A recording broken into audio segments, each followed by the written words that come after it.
Bonjour tout le monde. Alors le cours d'aujourd'hui fait suite au chapitre 2A dans lequel on a fait un peu le modèle planétaire et le début du traitement de l'atome en mécanique quantique. Alors la dernière fois, on a vu que chaque électron, donc le plan du cours se situe comme ça, donc on est dans cette partie-là, l'atome en mécanique quantique. C'est la suite. Donc la dernière fois, on a vu que selon le modèle de Schrödinger, au cours de la résolution de son équation H psi égale psi, chaque électron est caractérisé par une fonction d'onde. Donc la connaissance de cette fonction d'onde permet de connaître tout sur le lieu où se trouve l'électron.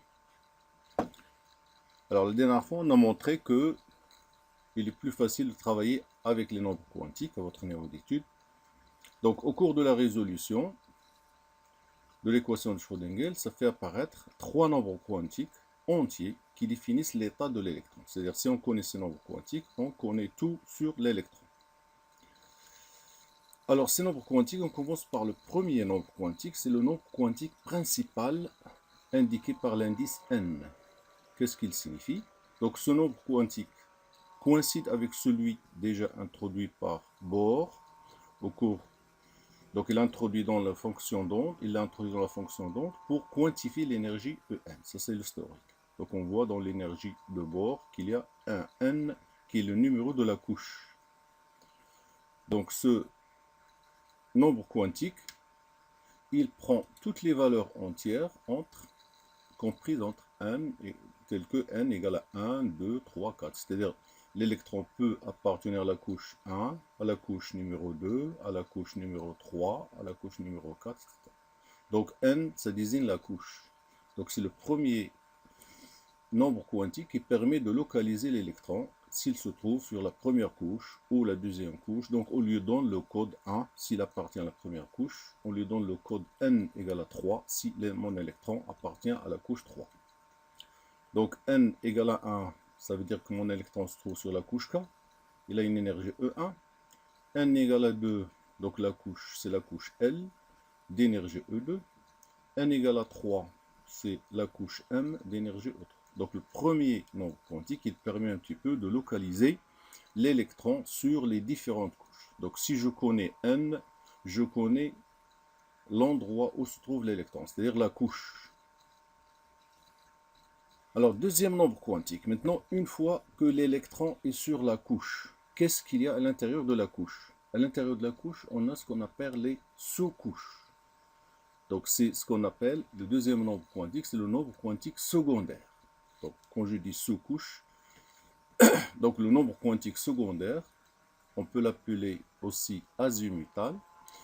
Son historique, il a été introduit dans la fonction d'onde psi pour quantifier le moment cinétique de l'électron. Donc ce qu'il faut retenir, c'est qu'est-ce qu'il caractérise? Elle, ça caractérise la sous-couche ou l'orbital.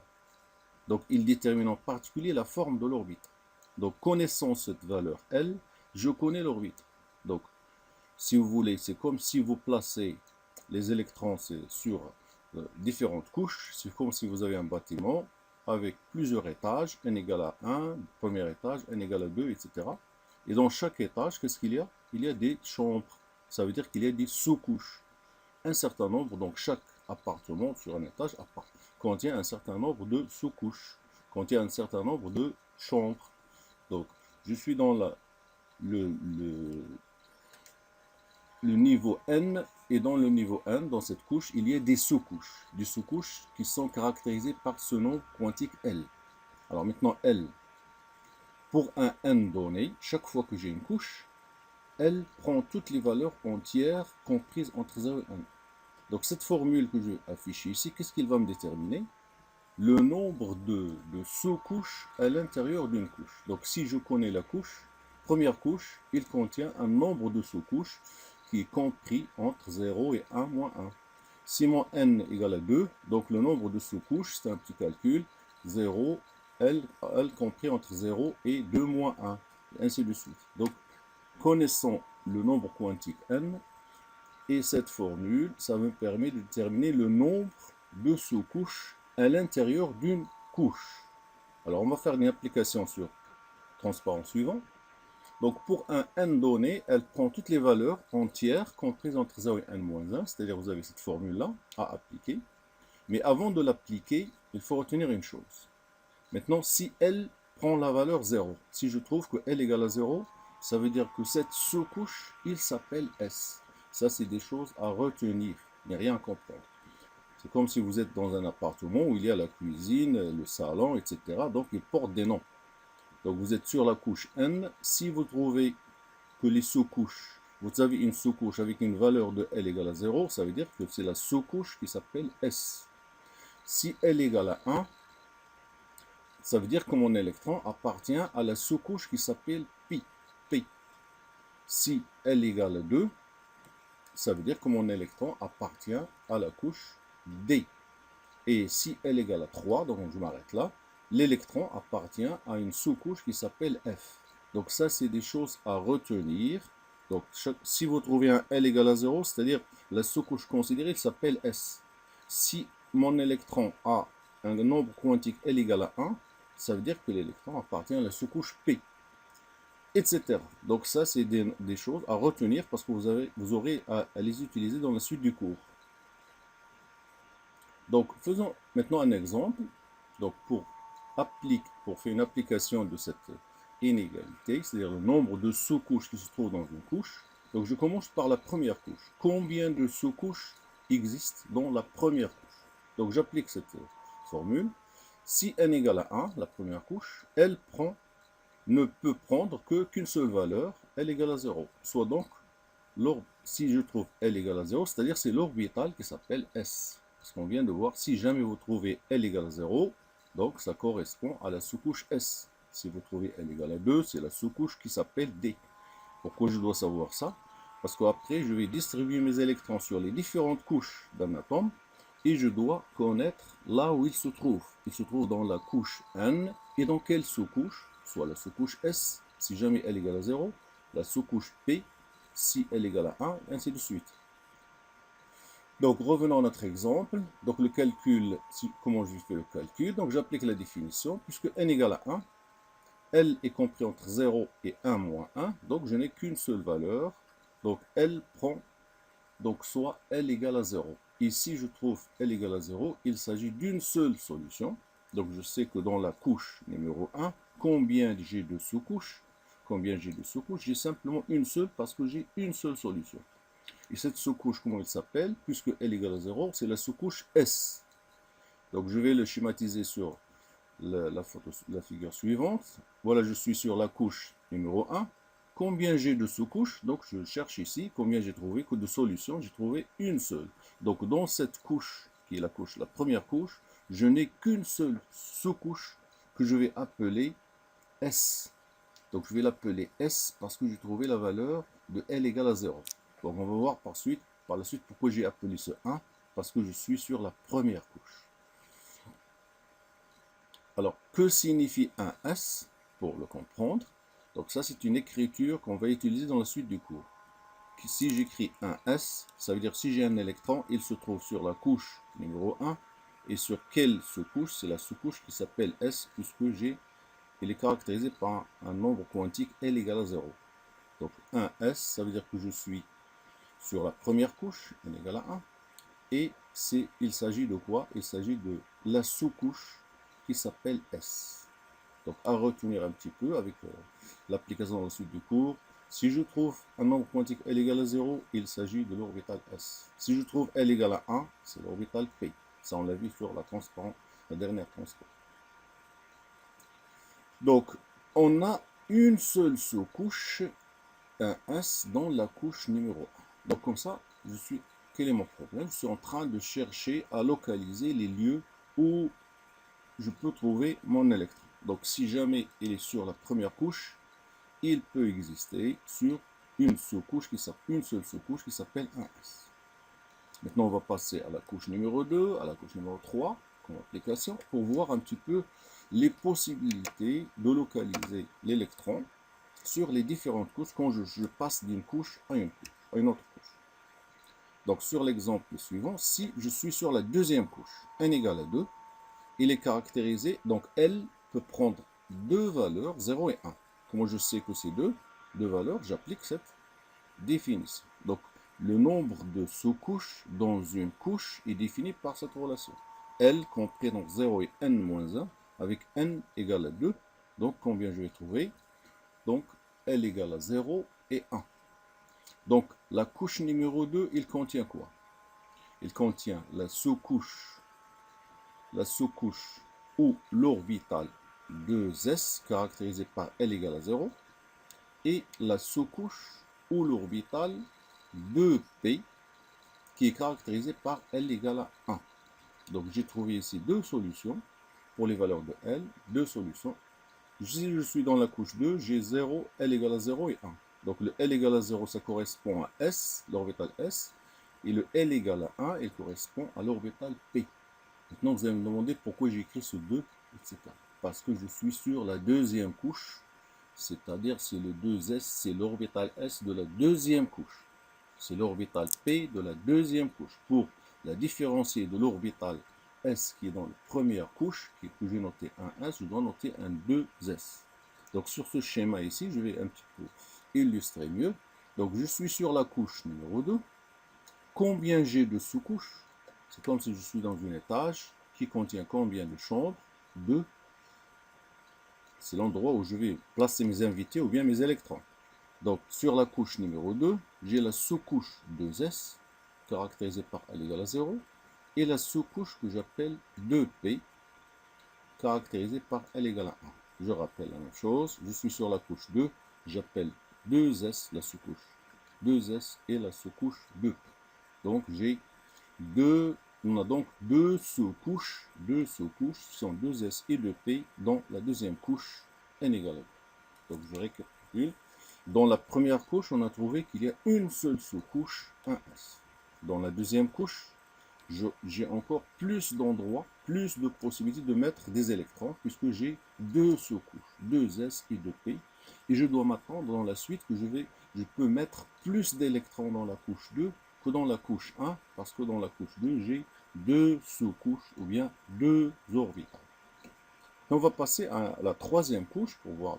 Et avant de passer à la troisième couche, ouvrons une parenthèse pour se demander sur que signifie 2S. Je rappelle toujours 2S parce que c'est la première fois que vous le voyez et il faut la comprendre, cette signification, parce qu'on aura besoin dans la suite pour écrire la structure électronique. Donc 2 signifie, quand je dis 2, signifie la deuxième couche. Et le S, qu'est-ce qu'il signifie? C'est la sous-couche ou bien l'orbital S. Donc si j'ai un électron ici, je sais là où il est dans la sous-couche qui s'appelle S, et dans quelle couche? Dans la deuxième couche. La même chose, que signifie 2P? Donc 2P, 2 signifie que je suis sur la deuxième couche, et le P, je suis sur la sous-couche qui s'appelle P. Donc si on a un électron dans la première couche, n égale à 1 d'un atome, ça c'est simplement une remarque. Si j'ai un électron dans la première couche, n égale à 1 d'un atome, on le représente sous cette forme. Alors, vous suivez avec moi, ça veut dire que je suis dans la première couche, donc je note 1, c'est l'orbital S, et je note un 1 ici. Que signifie ce 1? Donc le premier, c'est le numéro de la couche, 1. Ça c'est l'orbital, et le 1 ici en X, c'est le nombre d'électrons. Donc 1s exposé 1. Donc c'est pas 1s indice 1, c'est le nombre d'électrons 1. Donc si j'ai, je recommence, un électron dans la première couche, comment je vais le représenter? Sa structure, je vais le visualiser de cette manière. J'écris 1s1 et automatiquement je comprends que j'ai un électron sur la première couche. Donc quel orbital? C'est l'orbital S. Ouvrons encore une parenthèse pour se demander si on a deux électrons dans la première couche, n égale à 1, comment on va le représenter? Donc la même chose, cette écriture on aura besoin dans la suite du cours et vous devez le comprendre maintenant, comme ça vous n'aurez pas de problème dans la suite. Donc comment je suis dans la première couche, donc je vais écrire 1, c'est la couche, je n'ai dans la première couche que la couche S, donc c'est la couche numéro 1, n égale à 1, c'est l'orbital S, mais combien j'ai d'électrons ici? J'ai 2 électrons, donc j'ai dit si on a 2 électrons sur la couche numéro 1, comment je vais le représenter? Puisque j'ai une seule sous-couche dans la première couche, c'est 1s2, 2 c'est le nombre d'électrons. Donc cette écriture qui est utilisée pour montrer la distribution, comment je répartis les électrons dans un atome, est appelée la configuration électronique d'un atome. Ou bien, on peut l'appeler structure électronique d'un atome. On aura trop besoin dans la suite du cours pour visualiser un peu comment ils vont se répartir les électrons sur les différentes couches et les différentes sous-couches d'un atome. Alors, si on continue notre exercice, maintenant, si j'arrive à la troisième couche, je suis dans la troisième couche, combien j'ai de sous-couches sur la troisième couche? Donc, je n'ai rien qu'à appliquer la formule 0, L compris entre 0 et n-1. Donc, vous allez trouver que L peut prendre les valeurs, donc si je l'applique, c'est ça, en L compris entre 0 et n-1, 3 moins 1, donc si les solutions de ça, j'ai L égale à 0, L égale à 1, et le dernier, c'est L égale à 3 moins 1, 2. Donc, j'ai 3 solutions. Donc, quand je trouve 3 solutions, 3 valeurs de L, je dis que dans la couche numéro 3, combien j'ai de sous-couches? J'ai 3 sous-couches. Alors, L égale à 0, c'est la sous-couche que je viens d'appeler S. L égale à 1, c'est la sous-couche P. Et L égale à 2, c'est la sous-couche P. Maintenant, simplement, il faut leur donner des numéros bien corrects. Puisque je suis dans la troisième couche, ce sera le 3S, le 3P et le 3D. Donc, la sous-couche ou l'orbital, on va l'appeler par la suite, L égale à 0, ça s'appelle le 3S, puisque je suis sur la troisième couche. La sous-couche, ou bien on va l'appeler orbital, P. Il est caractérisé par L égale à 1. Je l'appelle 3P, puisque je suis sur la troisième couche. Et la sous-couche ou orbitale D, caractérisée par L égale à 2, et je le note 3D. Donc vous remarquez maintenant, je suis en train d'appliquer ce que j'ai dit la dernière fois. Quand vous trouvez L égale à 0, il s'agit de l'orbital S. Quand vous trouvez une valeur de L égale à 1, c'est le code de l'orbital P. Quand je trouve une valeur du nombre quantique secondaire L égale à 2, ça veut dire qu'il s'agit de l'orbital D. Donc la connaissance de ces codes me permet de déterminer l'endroit où se trouve l'électron, ou bien l'orbital, ou bien la sous-couche. Donc on a 3 sous-couches, 3S qui s'appellent 3S, 3P et 3D dans la troisième couche. Donc vous remarquez maintenant qu'on est en train de définir les endroits ou les sous-couches où je peux mettre mes électrons. Donc je vais les visualiser de cette manière. Donc je suis dans la sous-couche 3. Combien j'ai de sous-couches dans cette sous-couche 3? J'en ai 3. C'est les valeurs ici. Le 3S, caractérisé par égal à 0. La sous-couche ou l'orbital 3P, 3P. Et la sous-couche ou l'orbital 3D, caractérisé par L égale à 2. Donc j'ai plus d'endroits pour mettre mes électrons. C'est comme si je suis dans le troisième étage. Et donc, pour mettre mes invités, combien j'ai de chambres? J'en ai 3. Voilà, 1, 2, 3. Donc, je peux mettre dans la couche 3 plus d'électrons. Alors, le nombre quantique maintenant, le troisième, c'est le nombre quantique magnétique. Donc, on a vu le nombre quantique principal, n, qui détermine la couche. Le nombre quantique secondaire, L, qui détermine la sous-couche. Maintenant, c'est le nombre quantique magnétique. C'est comme si je suis rentré à l'intérieur d'une chambre. Et dans la chambre, qu'est-ce qu'il y a? Il y a des places privilégiées pour un invité. Et mon invité, c'est l'électron. Donc l'électron à l'intérieur d'une sous-couche, on va voir combien de possibilités de le mettre. Les endroits, ou bien ce qu'on appelle les orbites. Donc l'historique de ce nombre quantique magnétique. Comment il a été introduit? Donc ce nombre quantique, il a été introduit dans la fonction d'onde au cours de la résolution pour une raison spéciale. C'est pour quantifier le moment cinétique de l'électron en présence d'un champ magnétique H. On a déjà parlé un petit peu sur un effet, l'effet Zeeman, c'est-à-dire une insuffisance de la théorie de Bohr. Et maintenant, on va le traiter dans la suite. Donc, pour une valeur donnée de L, c'est-à-dire maintenant, mon électron se trouve dans une sous-couche, à l'intérieur d'une sous-couche.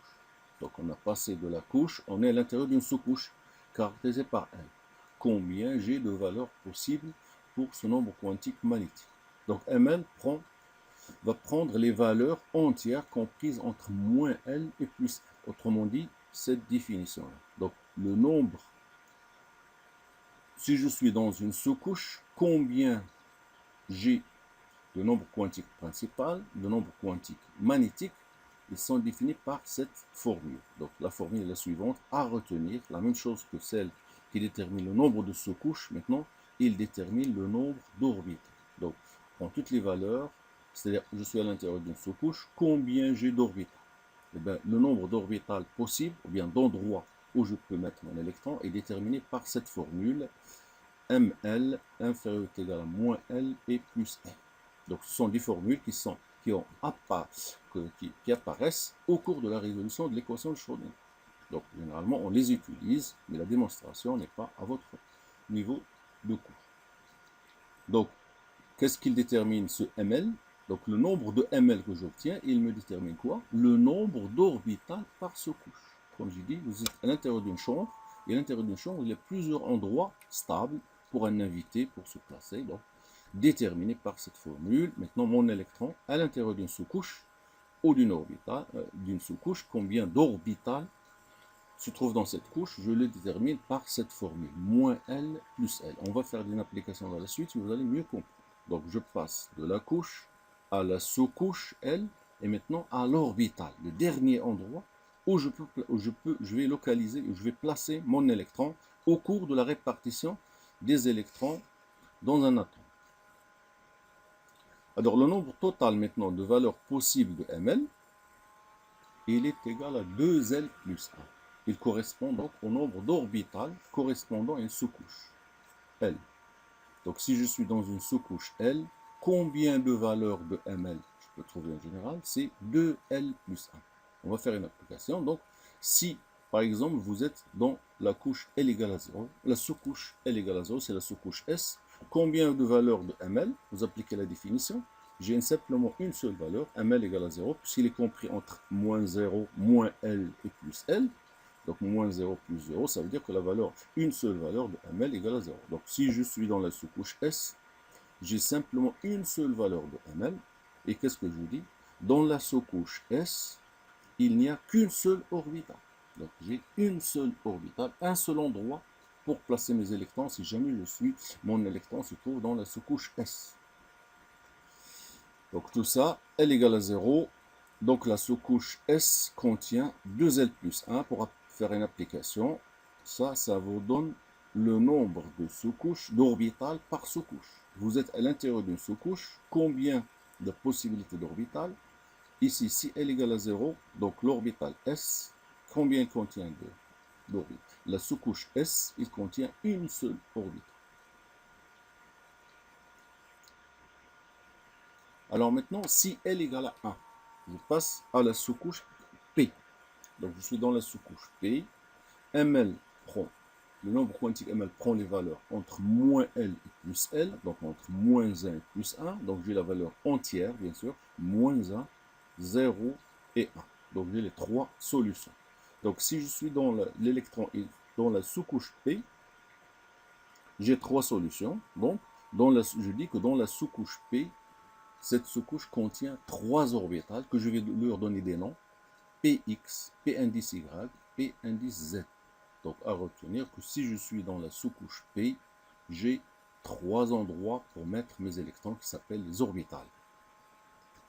Donc si j'applique la même chose, la définition, donc L égale à 1, donc la sous-couche P contient 2L plus 1, 2 fois 1 plus 1, ça fait 3. Remarquez que j'ai appliqué la définition que je donnais auparavant, 2L plus 1, c'est le nombre d'orbitales par sous-couche, et je trouve, il me donne 3. Donc vous pouvez utiliser soit celle-là, soit les déterminer directement à partir du nombre de valeurs de ML.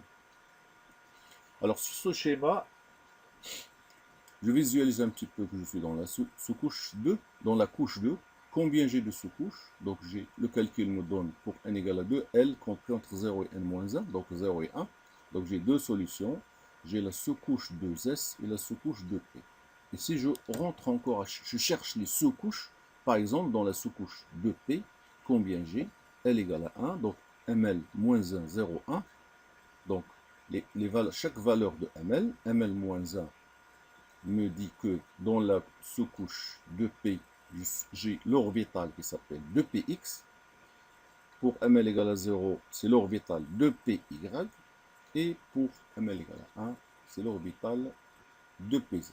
Donc j'ai combien? J'ai 3 orbitales px, py, pz dans la sous-couche P. Donc s'il s'agit de la couche 2, c'est 2px, 2py, 2pz.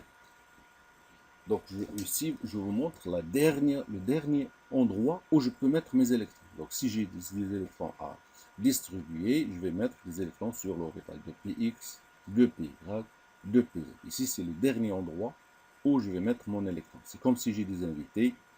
Ils vont sur l'étage 2, c'est la couche 2. Et dans la couche 2, combien j'ai de chambres? J'ai la chambre 2s et 2p, autrement dit la sous-couche 2s et 2p.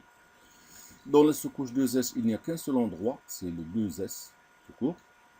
Et dans la sous-couche 2p, j'ai 3 endroits dans cette chambre, j'ai 3 endroits, bien orbital, pour mettre mes invités ou mes électrons, c'est 2px, 2py et 2pz.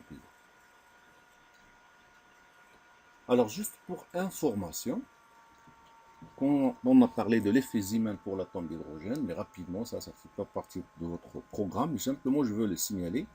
L'effet Zeeman, c'est l'insuffisance qu'on a vue dans la théorie de Bohr. Si j'en analyse les spectres d'émission de l'atome d'hydrogène, dans le cas où le spectre a été effectué en l'absence d'un champ magnétique, qu'est-ce qu'on observe? Et qu'est-ce qu'on observe lorsque le spectre était réalisé en présence d'un champ magnétique? Le nombre de raies qu'on observe. Donc, pour les expliquer, ici on observe par exemple une raie, ici 3. Le passage de l'électron, par exemple ici, de l'orbital de la couche 2 vers la couche 1, mais de l'orbital 2p vers l'orbital 1s, donne lieu, donc le retour de l'électron donne lieu sur le spectre à une raie. Donc on voit ici une raie en l'absence d'un champ magnétique. Alors que, en présence d'un champ magnétique, si j'ai des électrons sur la couche 2p et des électrons sur 1s, donc 2p combien j'ai? J'ai le 2px, 2py et 2pz, caractérisé par le nombre quantique m, ml plus 1, 0 et moins 1. Donc, si le retour de l'électron de cet orbital vers la couche 1s donne lieu à une raie, si mon électron appartient à 2py, le retour de l'électron de 2py à la couche 1s donne lieu à une deuxième raie, et le retour de l'électron de ml-1 de cette sous-couche à la couche 1s donne lieu à une troisième raie. Donc vous remarquez ici que cette partie-là, le retour s'effectue toujours d'une couche 2 vers une couche 1, dont en présence d'un champ magnétique, il donne lieu à une raie. En l'absence d'un champ magnétique, il donne lieu à une raie, et en présence d'un champ magnétique, et on observe 3 raies, et ça n'a pas pu être expliqué par la théorie de Bohr. Mais maintenant, elle a été expliquée par la théorie quantique, par la mécanique quantique. Bon, ça, c'est entre parenthèses, c'est pas votre niveau, c'est simplement pour vous montrer un petit peu une indication sur l'insuffisance du modèle de Bohr. Alors, le dernier nombre quantique, c'est le nombre quantique de spin. Alors, je rappelle, jusqu'à maintenant, on a déterminé l'endroit où mettre l'électron. Une couche, c'est le N. La sous-couche, c'est L. L'orbital, c'est ML. Maintenant, à l'intérieur de l'orbital, ça vient le nombre quantique de spin. On va voir son utilité. Alors, on lit ça. Ce nombre, comment il était introduit, son historique, ce nombre n'est pas issu de l'équation de Schrödinger. Donc, n'est pas venu de la résolution de l'équation de Schrödinger, mais il a été introduit par la suite, ultérieurement, pour quantifier le moment cinétique du mouvement de rotation de l'électron autour de son axe, autour de lui-même. Ici, c'est aperçu que lorsque deux électrons sont l'un à côté de l'autre dans une orbitale, un va, pour les différencier, donc un va tourner, va faire une rotation dans un sens, que j'appelle sens positif, et l'autre va effectuer une rotation dans l'autre sens. Ils sont à côté d'eux pour se différencier. L'un, on va considérer qu'il effectue une rotation dans un sens, et l'autre dans un deuxième sens positif, sens négatif. D'où cette rotation peut se faire dans deux sens opposés, l'un positif, l'autre négatif, donc ce qui donne à la valeur de ms, ce nombre quantique, deux valeurs, plus 1,5 et moins 1,5. Donc ici, il n'y a pas de formule magique. Simplement, lorsque vous avez deux électrons l'un à côté de l'autre, pour les différencier, l'un va prendre le spin plus 1,5 et l'autre va prendre le spin moins 1,5, quelles que soient les valeurs des nombres quantiques NL et ML. On va faire une application dans la suite. Alors, pour symboliser graphiquement ce nombre quantique, le spin, on utilise une flèche vers le haut pour désigner que le spin est positif, plus 1,5, et une flèche vers le bas pour désigner que le spin est moins 1,5. C'est ce que je vais représenter, c'est ce qu'on appelle une case quantique. Je commence par le plus simple, c'est-à-dire pour représenter l'orbital 1s. L'orbital 1s, il va se représenter, ça on va le voir dans la suite du cours, mais je voulais le signaler ici, comme ça par la suite vous allez comprendre. J'ai représenté ici l'orbital s, il se représente par un petit carré, c'est ce que j'appelle une case quantique. Et pour représenter les électrons, je vais représenter une flèche en haut, pour désigner que cet électron il a un spin plus 1,5 et l'autre électron il a un spin moins 1,5. Donc c'est simplement pour vous montrer un petit peu l'utilité de ce nombre quantique. Si jamais j'ai deux électrons l'un à côté de l'autre, dans le pire des cas, dans cette situation, pour les différencier, donc parce que ici ils auront le même nombre quantique n, il appartient à la même couche, la même sous-couche, même orbital, donc le N, le L, le ML, et qu'est-ce qui va différencier cet électron de l'autre? C'est le spin. Un, obligatoirement, comment on va voir ça dans la suite du cours, par les règles de remplissage, obligatoirement, l'un d'eux va avoir un spin positif, plus 1,5, et l'autre moins 1,5 pour se différencier. On aura l'occasion de revoir un petit peu cette partie-là, symbolisation de la structure sous forme de case quantique.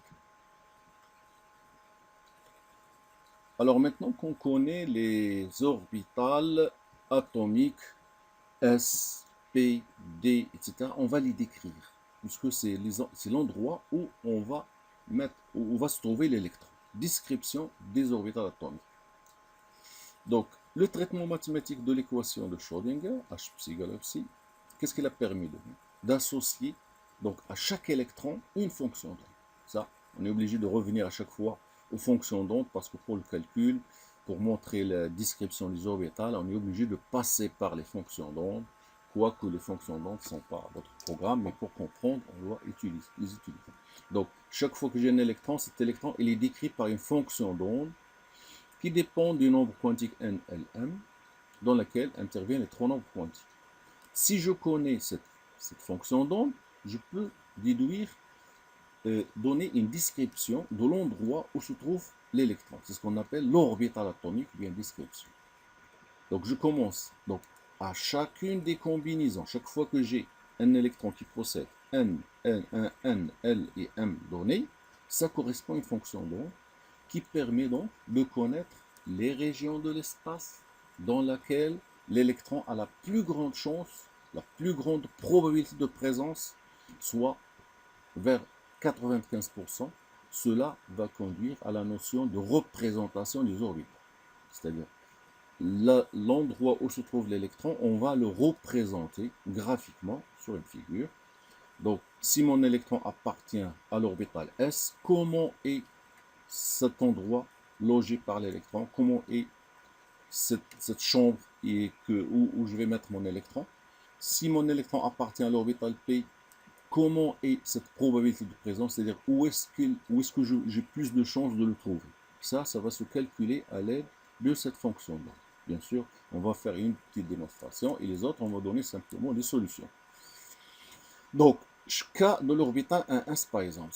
Quand je suis dans l'orbital 1s, dans la première couche et dans la sous-couche S, la probabilité qui m'intéresse, c'est là. Quand j'ai dit chaque fois un électron, je cherche l'endroit où j'ai plus de chances de trouver cet électron. Donc, le cas de l'orbital 1s, la probabilité maximale se situe à la distance A0. C'est là.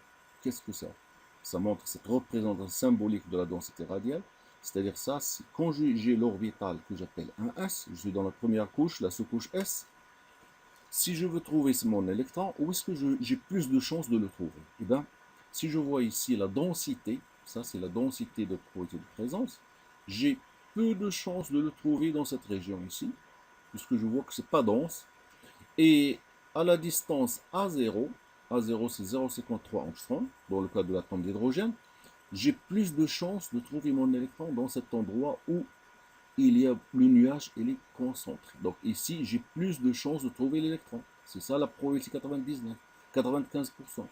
Et quand je m'éloigne de cette distance, à la distance de 0,53 angstroms presque, la probabilité commence à diminuer et j'ai peu de chances de trouver l'électron ici. Donc, ça, c'est un calcul qui me permet, c'est un calcul mathématique qui me permet de donner cette photo-là. Et comme ça, je déduis que l'orbital 1s, quelle est sa forme? C'est une forme sphérique. Voilà une sphère qui se forme. C'est la densité radiale ici.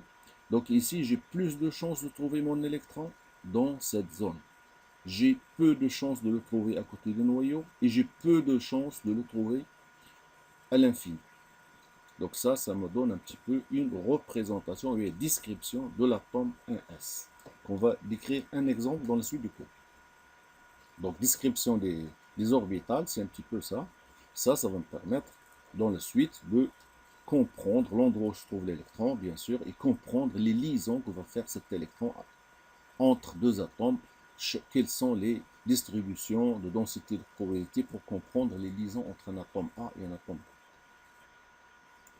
Alors, on commence par le premier orbital simple, c'est l'orbital atomique S. Il est caractérisé par quoi? Donc, l'orbital S, il est caractérisé par L égale à 0 et un ML égale à 0. Donc, à chaque valeur de n, chaque fois que je suis sur une couche n, il correspond à une seule orbitale S. Donc, chaque fois que c'est la première couche, j'ai l'orbital 1s. Si je suis dans la deuxième couche, mon électron est sur la deuxième couche, il peut se trouver sur l'orbital 2s. Et dans la troisième couche, il y a l'orbital 3s. Donc 1s, 2s, 3s, 4s, etc. Il y a un seul orbital S sur chaque couche. Donc l'orbital S est schématisé par une case quantique. Donc c'est la première fois qu'on représente une case quantique. C'est soit qu'on note 1s, c'est l'écriture normale, structure électronique, soit qu'on le note sous forme de case quantique. Et dans la suite du cours, on va comprendre un petit peu l'utilité de l'utilisation de ces cases quantiques. Donc n représente le numéro de la couche et S, c'est l'orbital. Comme j'ai montré auparavant, dans l'exemple de spin, donc si je veux mettre des électrons, je vais les représenter par des flèches. Une flèche en haut, une flèche en bas. Alors maintenant, sa forme. Ce qui nous intéresse, c'est sa forme. Sa forme, comme je viens de vous le montrer dans l'exemple, c'est une forme sphérique. Ça veut dire que j'ai plus de chances de trouver mon électron sur une sphère et surtout, j'ai plus de chances de le trouver à la distance A0, 0,53 angstrom. Alors on va montrer maintenant, vous allez me demander pourquoi cet orbital S il a cette forme sphérique, d'où est-ce qu'il vient. C'est un calcul mathématique, donc je vais vous simplifier la tâche pour vous montrer pour l'orbital S pourquoi c'est sphérique. Vous devez simplement suivre avec moi, donc le calcul n'est pas à votre niveau, mais on va essayer de faire une démonstration rapide de la forme sphérique de l'orbital S. C'est facultatif et simplement suivre pour comprendre un petit peu comment on obtient les orbitales, la forme des orbitales. Donc pour trouver la forme de l'orbital, j'ai besoin de quoi? De la fonction de Schrödinger. Donc la fonction déduite de M. Schrödinger, si l'électron appartient à l'orbital 1s, la fonction donc psi, il prend cette forme, les fonctions de R. Ça c'est une constante à 0. Donc je vais étudier cette fonction. Bon, c'est pas. Donc on a déjà donné une formule dans le cours précédent de la densité de probabilité de présence, c'est ça. Donc La probabilité, il faut l'évaluer pour déterminer la forme sphérique de l'orbital. Donc, la probabilité, il faut lui donner une valeur. Il faut l'évaluer sous forme d'une formule. Donc, la probabilité, si je connais la fonction qui caractérise l'électron, la probabilité, l'élément de probabilité dp, de trouver l'électron à une distance comprise entre r et r plus dr, puisque je suis dans une sphère, soit dans l'élément de volume dv est la suivante.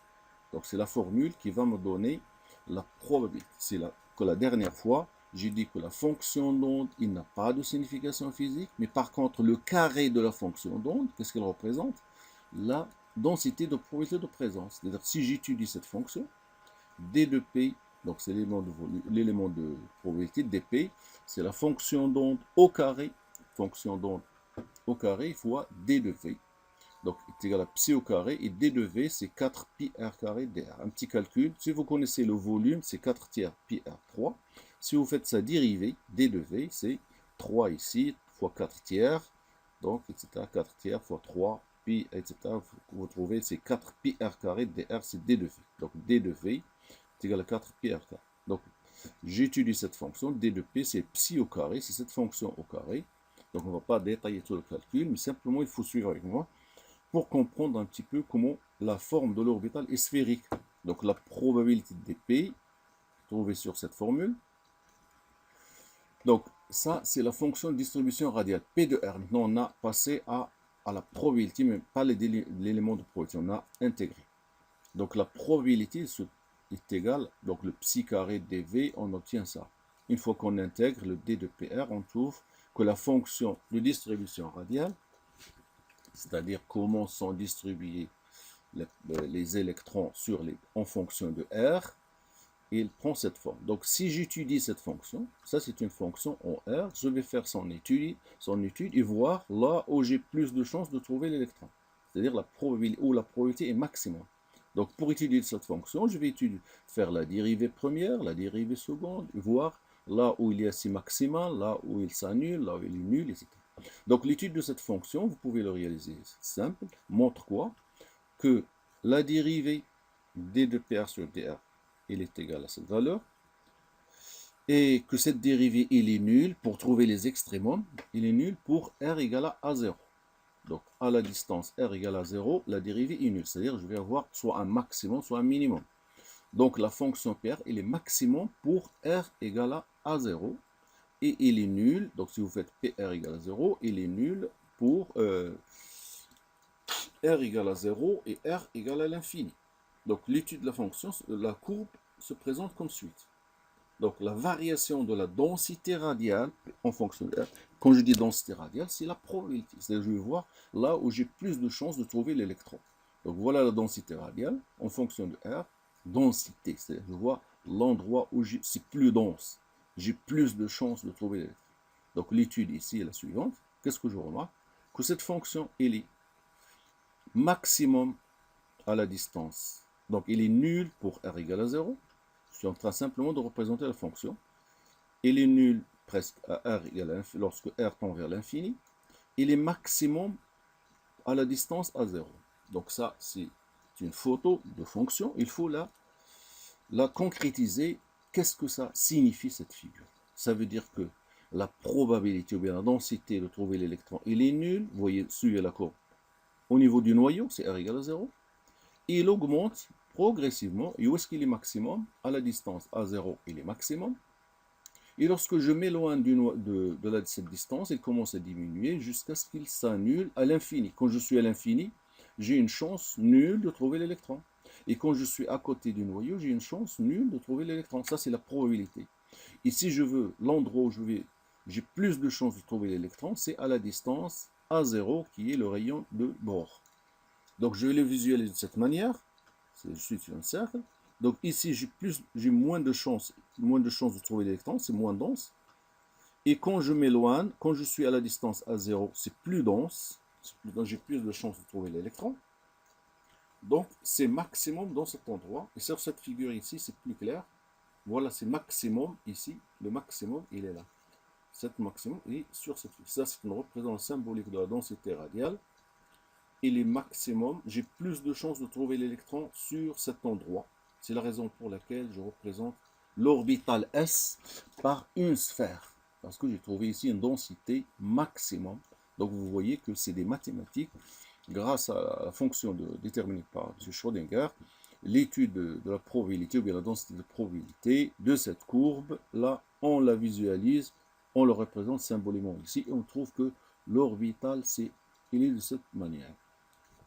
Ça, on aura besoin dans la suite pour comprendre les liaisons entre un atome et un atome, parce que on doit savoir comment est le lieu où se trouve cet électron. Bon, on a visualisé un petit peu l'orbital 1s, c'est sphérique, parce que c'est plus simple, mais pour les autres orbitales, on va se contenter simplement des solutions trouvées. Alors, maintenant, on va passer à l'orbital P. Alors, l'orbital P, il est caractérisé, vous le connaissez, par L égale à 1, puisque le L égale à 0, c'est S. L égale à 1, c'est P, et en plus, les ML correspondantes, parce que moins L et plus L, ça fait moins 1, 0, 1. Autrement dit, l'orbital P, on a 3 orbitales P qui sont appelées Px, Py, Pz. Donc ils sont schématisés. Donc pour un n égale à 2 par exemple, il existe les orbitales de P. Bon, de Px, de Py, de Pz. Et pour n égale à 2, si je suis sur la couche 2, les orbitales 3P. 3Px, 3Py et 3Pz. Et ainsi de suite. Donc les orbitales P sont schématisées sous forme de cases quantiques par 3 cases quantiques accolées, c'est-à-dire 3 petits carreaux qui sont accolés, un accolé à l'autre. Donc celui-là, c'est Px, soit au hasard ml égale à moins 1 pour ml égale à 0 et ml égale plus 1, donc les valeurs Py et Pz. Donc j'ai 3 cases quantiques, ça c'est les endroits où je peux mettre mes flèches, représentation symbolique des électrons lorsque je travaille avec les cases quantiques. Donc l'orbital P schématisé par 3 cases quantiques. Pourquoi 3? Parce que j'ai 3 solutions de ML. Parce que ML, ça détermine l'orbital. Voilà, j'ai moins 1, 0, 1, 3 valeurs. Donc j'ai mis 3 cases. Dans le cas de l'orbital S, j'ai une seule valeur, ML égale à 0. Donc je l'ai représenté par un seul carré, une seule case quantique.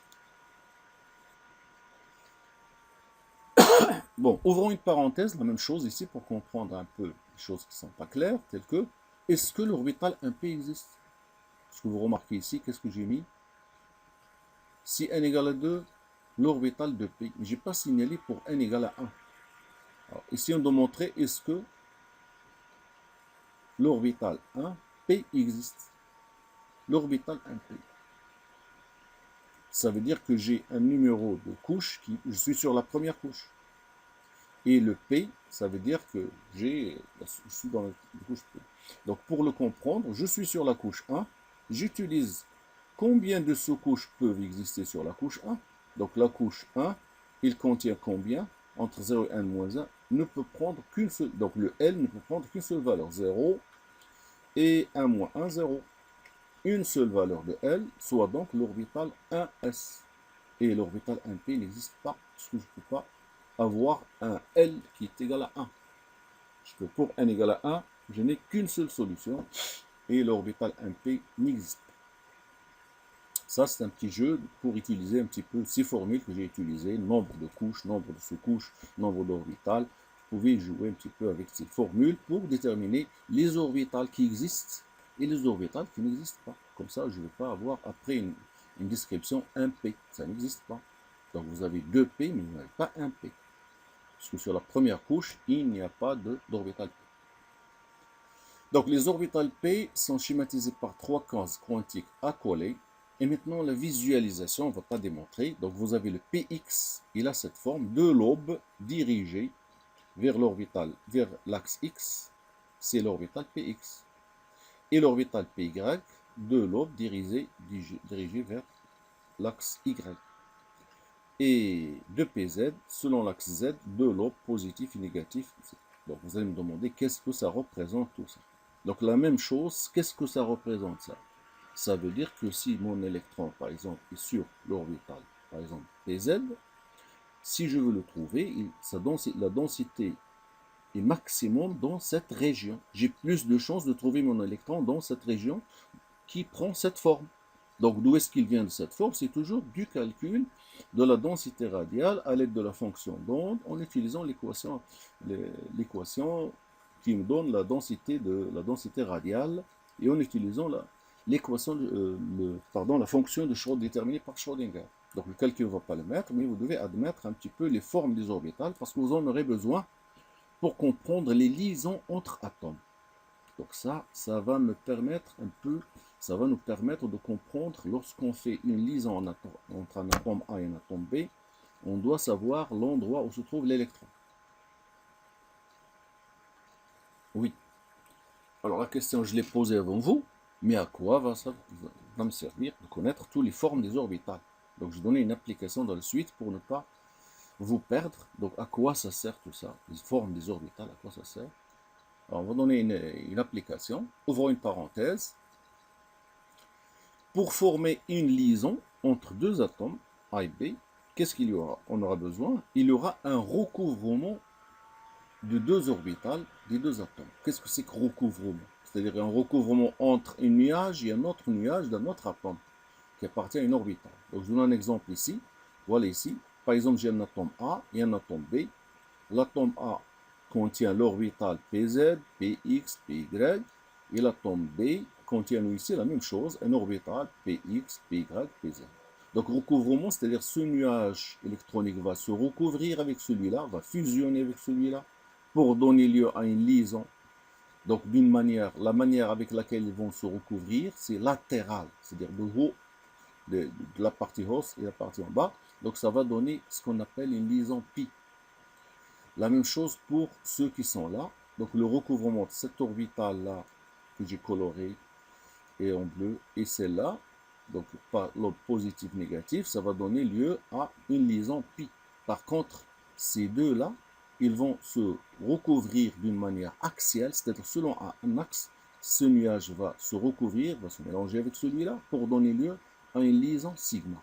Donc c'est ça un petit peu l'utilité de connaître les formes des orbitales. Ils nous permettent de comprendre les liaisons entre deux atomes. Donc, il faut voir, ça dépend de l'endroit ou la manière avec laquelle sont distribuées les orbitales pour comprendre un petit peu est-ce qu'il y aura vraiment recouvrement, c'est-à-dire liaison ou non.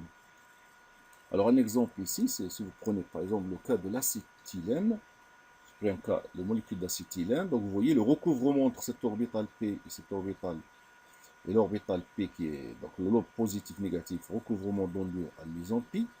Celle-là, cette manière-là donne une autre liaison pi. Et le recouvrement axial, ici c'est des orbitales hybrides, on ne va pas donner les détails, ça va donner une liaison sigma entre le carbone et le carbone.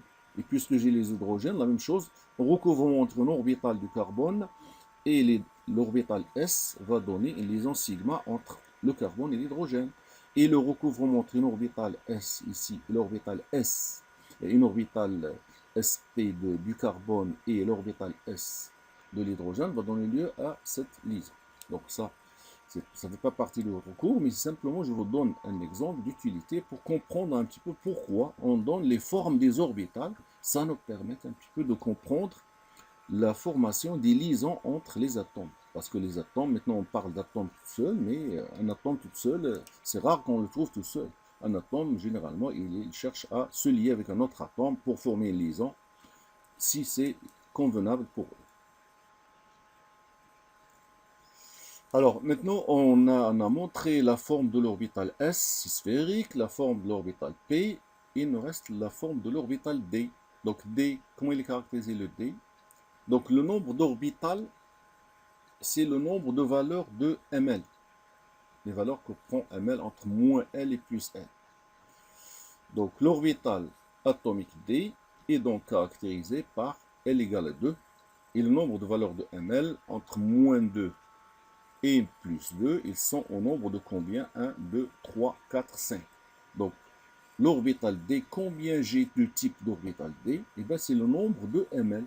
Le nombre d'orbitales, c'est le nombre de valeurs de ml. J'ai combien? 1, 2, 3, 4, 5 valeurs de ml. Donc, on a 5 orbitales D on va leur donner bien sûr des nombres comme les P, j'ai noté Px, Py, Pz, la même chose pour les D. À chaque valeur de ml, on va lui donner un nom. Donc, les orbitales D sont schématisées par combien de cases quantiques? Par 5, puisque j'ai 5 valeurs de ml. Chaque valeur de ml, c'est une case quantique.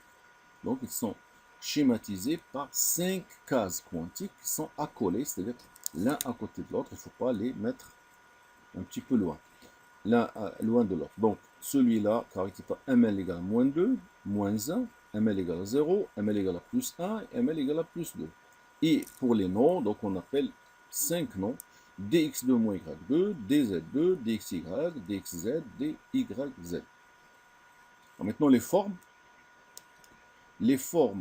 des orbitales, c'est un peu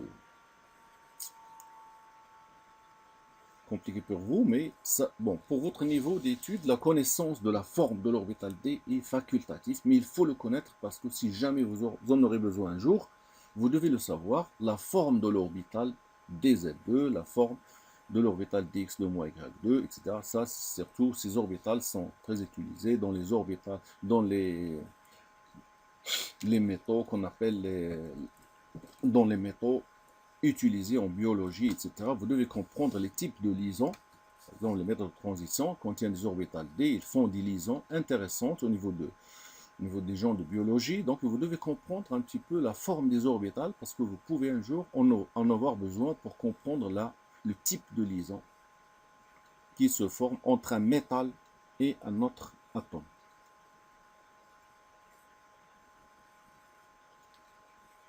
Alors, une fois qu'on connaît maintenant tous les endroits où je peux mettre les électrons, couche, orbitale, ou bien sous-couche, orbitale, tous les endroits où je peux mettre les électrons. Donc, si j'ai un atome qui contient beaucoup d'électrons, comment je vais répartir ces électrons? Donc, ça vient la règle de remplissage des orbitales atomiques. C'est comment je vais distribuer les électrons sur les différentes sous-couches que je viens de voir, ou les orbitales. Donc, il y a des règles qu'il faut respecter. On va signaler ces règles. Donc, les résultats obtenus pour l'atome d'hydrogène, donc ce calcul a été fait pour l'atome d'hydrogène, je rappelle, mais il a été généralisé pour les atomes qui contiennent beaucoup d'électrons, polyélectroniques. Donc, l'électron dans l'atome sera toujours caractérisé par les nombres quantiques n, l, ml et ms. Et la répartition des électrons autour du noyau dépend de 3 règles que je vais signaler dans la suite. 3 règles de stabilité. Donc, il faut, au cours de la distribution des électrons, il faut respecter ces 3 règles. Alors, la première règle, c'est la règle de Pauli. Alors, qu'est-ce qu'il nous dit, cette règle? Dans un atome, si jamais il y a 2 électrons, qu'est-ce qu'ils doivent respecter? Ces 2 électrons ne peuvent jamais avoir les mêmes codes, les mêmes valeurs de nombre quantique, n, l, ml et ms. C'est tout ce qu'il faut retenir. Dans un atome qui contient 10 électrons, si on vous demande de déterminer les 4 nombres quantiques pour chaque électron, ben faites attention, il faut que pour chaque électron, les nombres quantiques que vous allez indiquer sont différents. Donc, dans un atome, 2 électrons, si je prends 2 au hasard, ils ne peuvent jamais avoir les mêmes valeurs des nombres quantiques, n, l, ml et ms. Donc, quelles sont les conséquences de cette règle? Par exemple, si j'ai un atome, un électron qui contient les mêmes valeurs de n, l et ml, généralement, il se trouve, si j'ai 2 électrons, un à côté de l'autre, pour les différencier, avec quoi je vais les différencier? Le pire des cas, si j'ai 2 électrons qui vont se trouver sur la même orbitale, c'est-à-dire ils sont sur la même couche, même sous-couche et le même orbital. Par quoi je dois les différencier? Au pire des cas, c'est par les spins. Je vais donner plus 1,5 à l'un et moins 1,5 à l'autre. Comme ça, je vais les différencier. Je ne vais pas leur attribuer les mêmes nombres quantiques. Ce principe, donc, va limiter le nombre d'électrons à 2 par orbital, ou bien case quantique. Quand je suis à l'intérieur d'une case quantique, je ne peux pas mettre 2 électrons, plus de 2 électrons, parce que c'est la règle de Pauli. On va voir une application tout de suite. Donc, si les 2 électrons ont les mêmes nombres quantiques n, l et ml, obligatoirement les ms seront différents. Je donne un exemple. Soit l'orbital 1s, je suis dans la couche 1, l'orbital S est égal à 0, ml égale à 0. Donc je vois que les nombres quantiques n égale à 1, l égale à 0, ml égale à 0. Donc si je le représente sous forme de case quantique, je vais mettre le premier électron une flèche en haut et le spin plus 1,5 et le deuxième moins 1,5. Comme ça, ces deux électrons sont l'un à côté de l'autre. Ils ont les mêmes valeurs de n, l et ml. Et pour les différencier, je vais les différencier par ms. Le spin plus 1,5 moins 1,5. Comme ça, ces deux électrons, ils respectent la règle de Pauli. Pourquoi?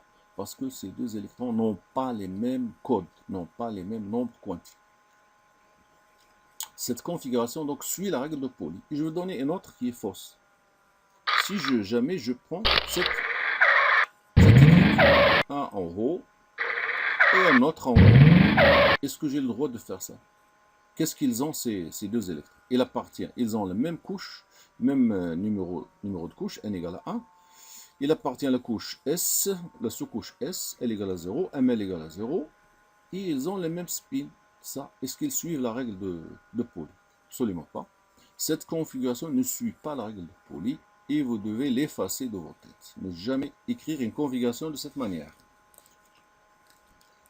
Alors une remarque, en arrivant là, ou bien une question, est-ce qu'on peut mettre 3 électrons dans la même case quantique? Si jamais je veux mettre 3 électrons sur la même case quantique, est-ce que j'ai le droit? Bon, on va jouer à le faire. Réponse non, bien sûr, mais je vais le faire quand même. Donc si je mets un électron, voilà le premier, il a un spin 1,5. Le deuxième, il a un spin moins 1,5. Et le troisième, obligatoirement, je vais le mettre soit en haut, soit en bas. Donc il aura un spin plus 1,5. Qu'est-ce que j'ai? J'ai frôlé la règle. Maintenant, j'ai deux électrons qui ont le même spin et les mêmes nombres quantiques. Donc ça ne suit pas la règle la règle de Pauli, de Hund. Donc, la règle de Hund, je suis en train de parler de la règle de Hund, pardon. Dans ce cas, on aura deux électrons qui auront le même nombre quantique, ms plus n2, en contradiction avec la règle qui dit que deux électrons ne doivent jamais avoir les mêmes nombres quantiques. Donc il faut le barrer, ne jamais avoir une configuration avec 3 électrons sur la même sous-couche. Donc cette règle montre aussi d'autres choses, c'est que le nombre maximum d'électrons par couche est égal à 2n au carré. C'est-à-dire si je prends une couche, donc soit la première couche, n égale à 1, combien le nombre d'électrons maximum que peut contenir? C'est 2 fois 1 au carré, c'est 2. Sur la deuxième couche, n égale à 2, le nombre maximum c'est 2 fois 2 au carré, donc 2 fois 4, c'est 8. Donc je peux mettre 8 électrons sur la deuxième couche. Et sur la troisième couche, c'est 2 fois 3 au carré, c'est 9 fois 2, ça fait 18. Donc je peux mettre 2 électrons sur la première couche, 8 sur la deuxième, 18 sur la troisième couche.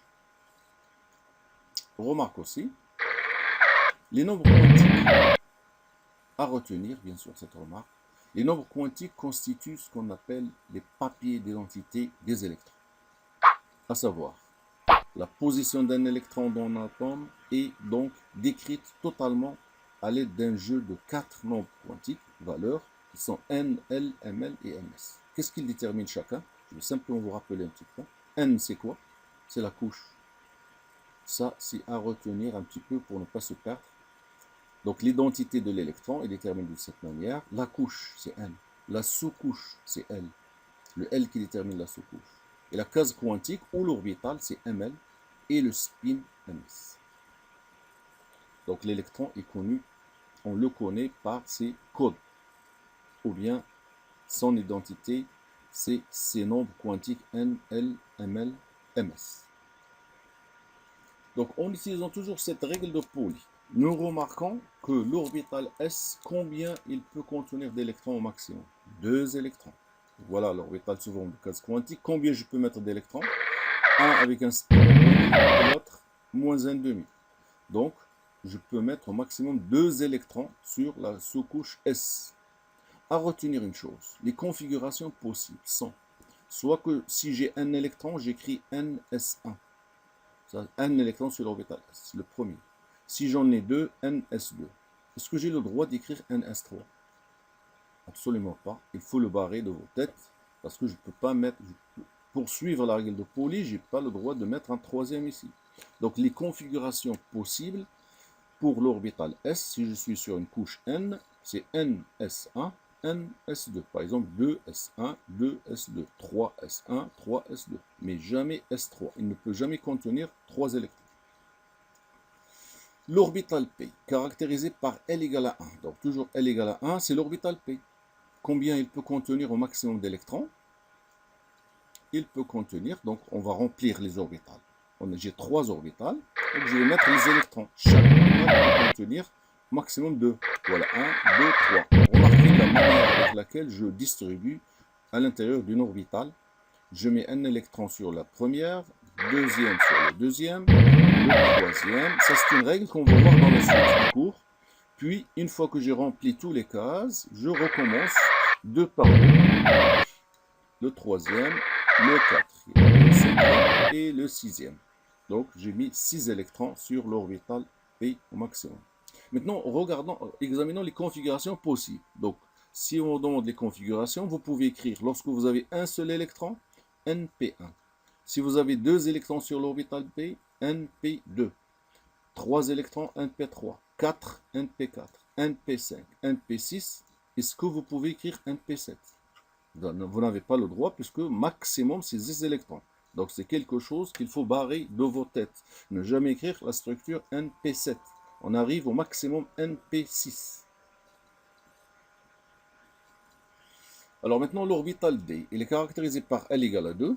Il peut contenir au maximum 10 électrons. Pourquoi 10 électrons? Parce que les valeurs possibles de ML, ils sont au nombre de 5.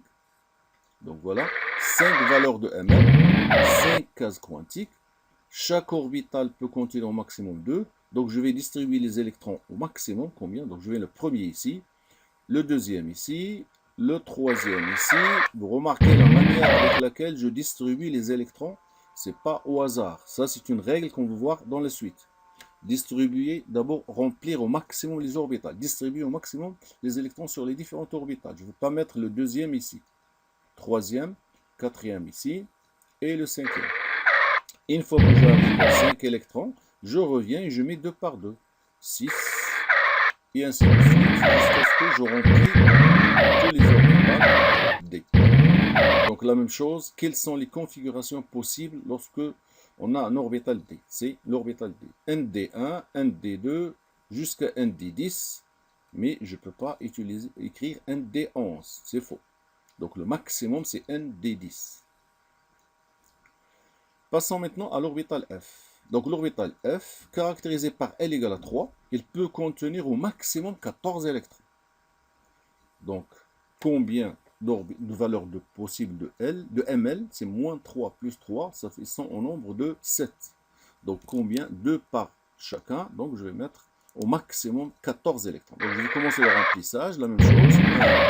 Je commence 1 par orbital, une fois que c'est bien 1, je mets 2 par 2, jusqu'à ce que j'arrive à la fin à 14 électrons, au maximum. Donc les configurations possibles, la même chose, vous avez NF1, NF2, NF3 et ainsi de suite jusqu'à ce que j'arrive à 14. Mais je n'ai pas le droit d'écrire NF15, puisque je n'ai pas d'endroit pour mettre le 15e électron.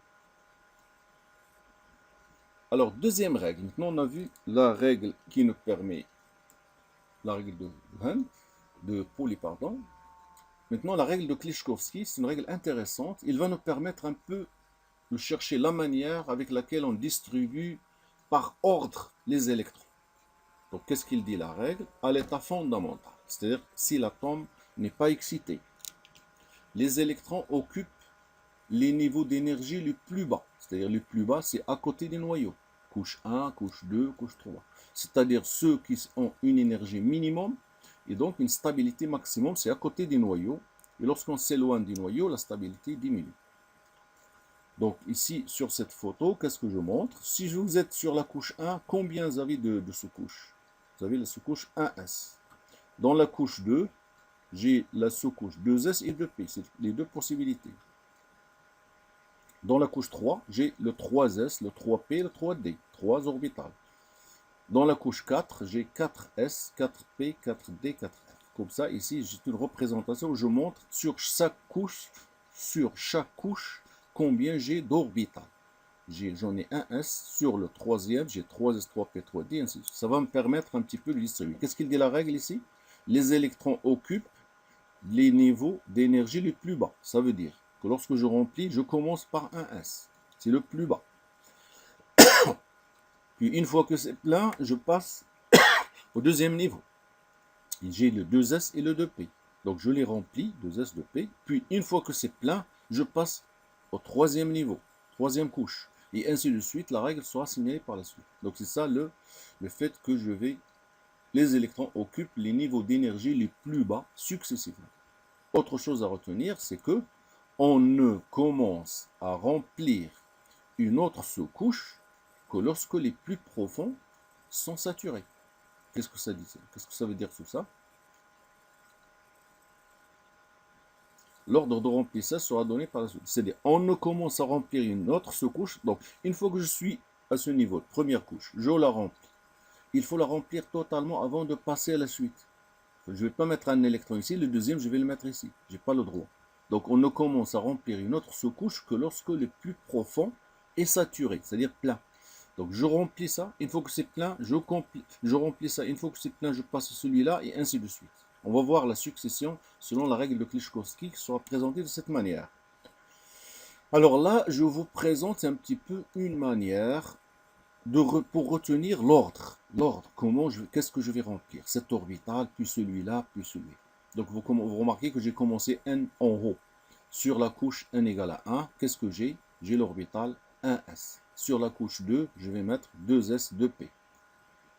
Sur la couche 3, c'est la même représentation que précédemment, mais simplement je respecte un peu d'une autre manière.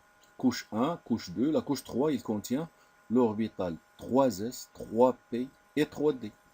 Sur la couche 4, c'est 4S, 4P, 4D et 4F. Et je complète les autres pour le cinquième. Et pour la sixième et la septième, je ne vais pas tout remplir, bien sûr. Il reste les autres ici, mais je ne vais pas les remplir. Donc maintenant, je vous donne l'astuce. Comment connaître la succession? Comment je vais remplir vos données? Je dois remplir celui-là, puis celui-là, et ainsi de suite. C'est une astuce. Donc, vous suivez simplement l'ordre de remplissage. Il faut suivre la flèche rouge. Donc, je commence. Première couche, c'est un S. Je dois remplir un S. Une fois. Bon, qu'est-ce que vous remarquez avant tout ça, avant de commencer? Qu'est-ce que j'ai tracé? Des parallèles. Si vous avez bien tracé sur votre cahier ça, la première parallèle passe par un S, deuxième parallèle par 2S, troisième par 2P, 3S. Donc j'ai bien mis mes parallèles, j'ai pas mis une fausse parallèle comme ça. 3D, 4P, et ainsi de suite. Donc pourquoi ça? Parce qu'on aura besoin dans la suite. Donc je commence par un S. Une fois que c'est plein, je passe à 2S. Puis je dois passer maintenant la flèche à troisième parallèle. Donc je joins la troisième parallèle à 2P et je descends ici. La flèche rouge. Après 2P, c'est 3S. Donc je recommence. On va remplir d'abord le 1S, puis le 2S. Je joins l'autre parallèle. Puis je cherche l'autre parallèle. Je commence du haut. 2P. Et je descends 3S. Une fois que je suis à 3S, je joins l'autre parallèle et je commence toujours du haut de la parallèle. Après 3S, c'est 3P. Et après 3P, je descends vers 4S. J'ai dit que c'est une astuce pour vous donner la répartition des électrons sur les différentes orbitales. Après 4S, je cherche l'autre parallèle, mais je commence du haut, 3D. Et après 3D, je remplis 4P, puis 5S. Donc l'ordre, c'est ça. Je remplis un S, puis 2S, puis 2P, 3S, 3P, 4S, 3D, 4P, 5S, 4D, 5P, 6S, 4F, 5D, 6P, 7S, et je m'arrête là. Et je donne un petit peu cette succession ici. Dans la suite, l'ordre de remplissage de Klichkowski, c'est donc, vous suivez la flèche et vous trouvez 1S, 2S, 2P, 3S, 3P, et ainsi de suite. Donc si je veux distribuer les électrons sur les différentes couches, je dois suivre un petit peu ça. Je remplis un S, une fois que c'est plein, je passe à 2S, une fois que c'est plein, je passe à 2P, et ainsi de suite. On va faire une application juste après de tout ça. Donc, prenons par exemple la question suivante. Écrire la configuration électronique de l'atome d'oxygène qui contient Z protons et 8 électrons. Donc, essayer de distribuer donc, les 8 électrons. Donc, on va essayer de distribuer, en suivant la règle de Kleshkovsky, essayons de faire la distribution des 8 électrons sur les différentes sous-couches. Et la suivante. Donc, qu'est-ce que je vais remplir? D'abord un S, puis 2 S, puis 2 P, et ainsi de suite, en respectant le nombre d'électrons maximum que contient chaque orbital. Voilà. L'orbital S, il peut contenir, ça c'est un rappel, au maximum 2 électrons. Donc je peux écrire NS1, NS2, mais pas NS3. L'orbital P peut contenir au maximum 6 électrons. Donc je rappelle, il peut contenir, tu peux l'écrire NP1, NP2, je l'écris deux fois ici, donc c'est NP3, NP4, NP5, NP6, NP7, et surtout le NP7, il faut l'éliminer. Ça c'est NP3 ici. Donc, NS2, c'est-à-dire je vais essayer de distribuer les 8 électrons. Donc le S contient au maximum 2. Je mets le maximum, NS2, c'est plein. Et je passe. Parce que qu'est-ce qu'il dit la règle? Il faut d'abord remplir maximum avant de passer au suivant. Une fois que c'est plein, je passe à 2S. 2S, il peut contenir combien d'électrons? 2 électrons. Donc je mets 2S2. Est-ce que j'ai consommé les 8 électrons? Pas encore. J'ai 2 plus 2, 4. Il me reste 4 électrons. Je mets le 2P et je mets les 4 électrons entiers. Pourquoi? Parce que le P, il contient au maximum 6 électrons. Donc la structure électronique, ou la distribution est la suivante.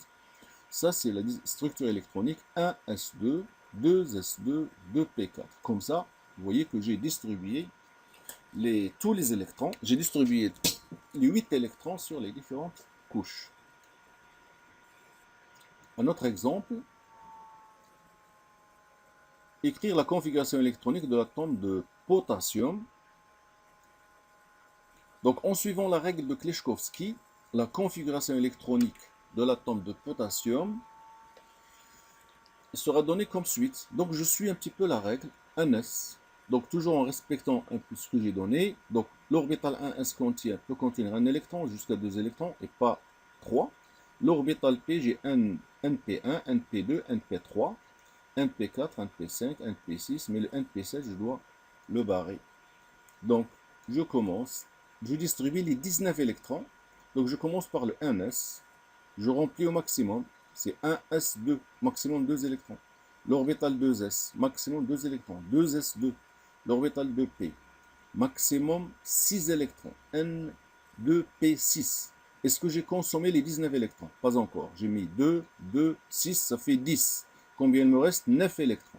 Donc je continue. Le 3S, il peut contenir un maximum de 2 électrons. Qu'est-ce qu'il me reste encore? 10, 12. Je n'ai pas encore arrivé à 19. Le 3P, il contient un maximum de 6 électrons. Donc je mets les 6. Donc est-ce que j'ai arrivé? J'ai consommé les 19 électrons. Pas encore. 10 et 6 plus 2, ça fait 18. Il me reste un électron. Donc c'est le 4S et je mets 1. Donc la structure électronique ou bien la distribution des 19 électrons dans le cas du potassium s'écrit de cette manière. Comme ça, j'ai réussi à l'écrire.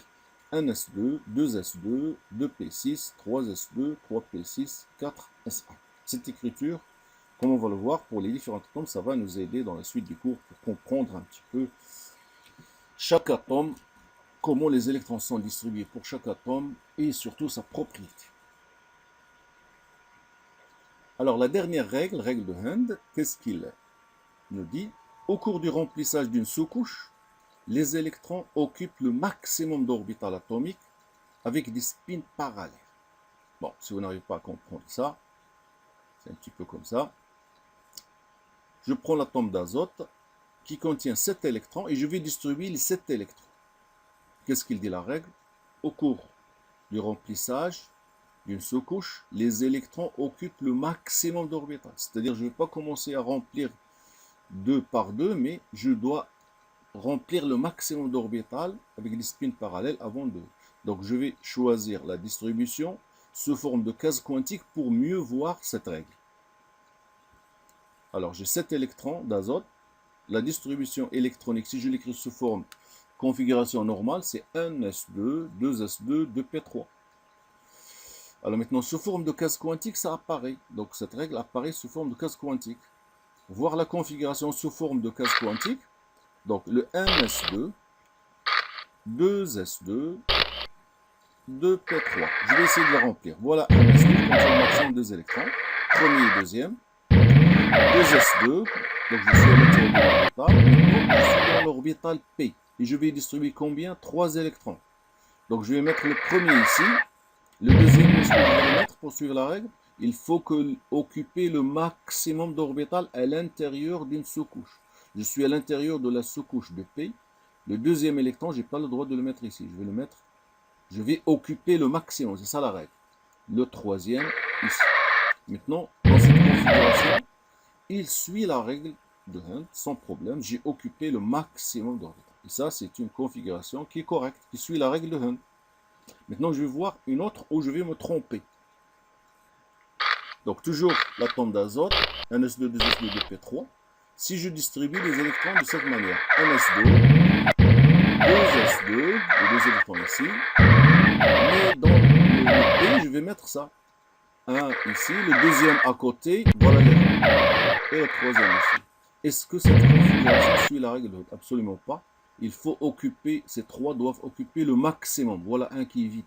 Donc celle-là ne suit pas la règle de Hund et je vais la barrer. Cette configuration ne suit pas la règle. Alors dans la suite, on va étudier la formation de la molécule H3, mais on va le laisser à la prochaine.